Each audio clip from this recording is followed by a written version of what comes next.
गजब की चल रही है। क्या क्या चल रहे हैं महाराज।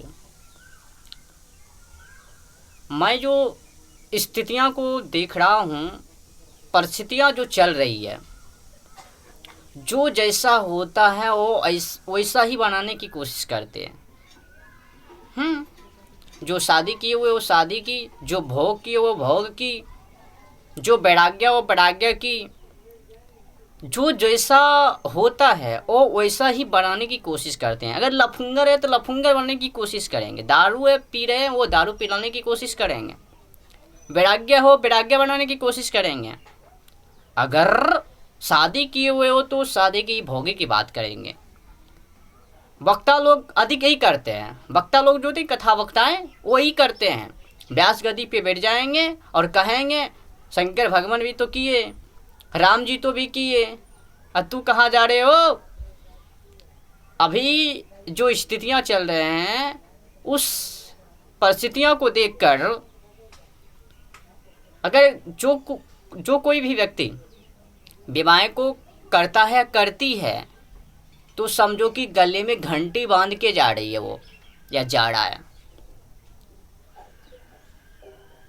जो जैसा ओ ऐसा आपको चूज करना है। मुक्ति पाना है या नरक जाना है या स्वर्ग जाना है या कहाँ जाना है। विवाह वाले आपको मुक्ति कभी नहीं दिला सकते हैं। जो विवाह कर लिए हैं वो कथाओं को कर रहे हैं, वो आपको कभी भी मुक्ति नहीं दिला सकते हैं। लिख के देता हूँ, क्योंकि जितना न कचरा डाल देंगे आपको, जितना न कचरा डाल देंगे कि आपको वो कचरा से बाहर। जी महाराज, अगर मुक्ति पाना है, अगर मुक्ति लेने के लिए चाहते हो तो हर एक शब्दों में वैराग्य का वास करवाऊं।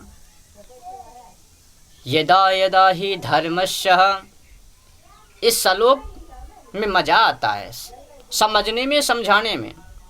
परंतु कई वक्ता तो लोग कहा देते हैं, परंतु खुद ही दूसरे को सुधारने के पीछे लगे हुए और खुद ही नहीं सुधरे हुए। बाप बेटा को करे हो और बेटा करे बाप से हो, ये दोनों बाप बेटे का झगड़ चल रहा है। अब जो ये विवाह करके जो कथाएं को कर रहे हैं वो तो विवाही वाले बात करेंगे। कभी शंकर जी की विवाह करेंगे, कभी गणेश जी की उत्पत्ति करेंगे, कभी कार्तिकेय जी को उत्पत्ति करेंगे। उसी करके वो अपने समय को व्यर्थ ही कर लेते हैं।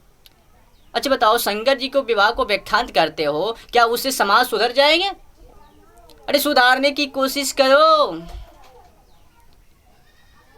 आपको समाज ने बुलाया है, किस लिए?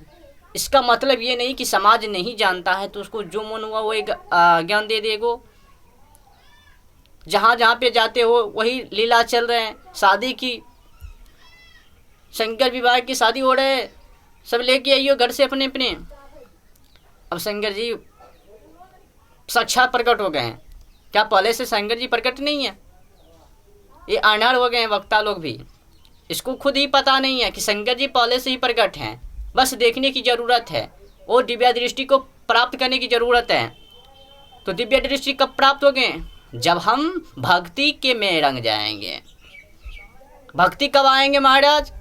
जब हम वैराग्य के हर एक शब्दों में डूब जाएंगे, हर एक शब्दों में वैराग्य वैराग्य वैराग्य, तभी जाकर हम उस परमात्मा तक पहुँचेंगे जिसको हम पाने के लिए चाह रहे हैं। और ये जो पाखंड लोग व्यास पर से बोल रहे हैं, विवाहें करवा रहे, कभी शंकर जी की, कभी उसको, कभी उसको, कभी वो मुनि के बारे में ऐसे उसे बोल रहे हैं, समझना कि ये आपको नरकों में डाल रहे हैं।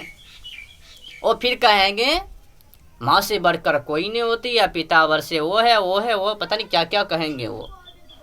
समझ लियो कि आपको भोगों में डालने से कोई नहीं बचा सकता। कोई विवाह कर लेने के बाद वो मुक्ति पाना शायद होगा, इक्का दुक्का होगा, सब तो नहीं। विवाह करोगी, उधर जाओगी, ओ जो पति देव है ना, मछली मुर्गे अंडे दुराचारी भोग विलास पता नहीं क्या क्या आपको करवा डालेगी। फिर आप वहाँ तक तो पहुँच ही नहीं पाओगी। फिर कहेंगे हम ही पति देव हैं, परमेश्वर हैं, हमको पूजा कर। तो आप उसको पूजा करोगे। आपको पता ही नहीं है कि परम पिता परमेश्वर सबके पिता हैं, सबके पति हैं।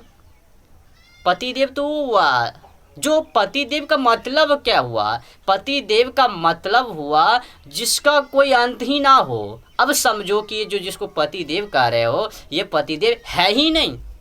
जब जब योनि में आप जाओगे तब तब आपका एक पति आएंगे। क्या सबको गोल मटोर करके रखोगी?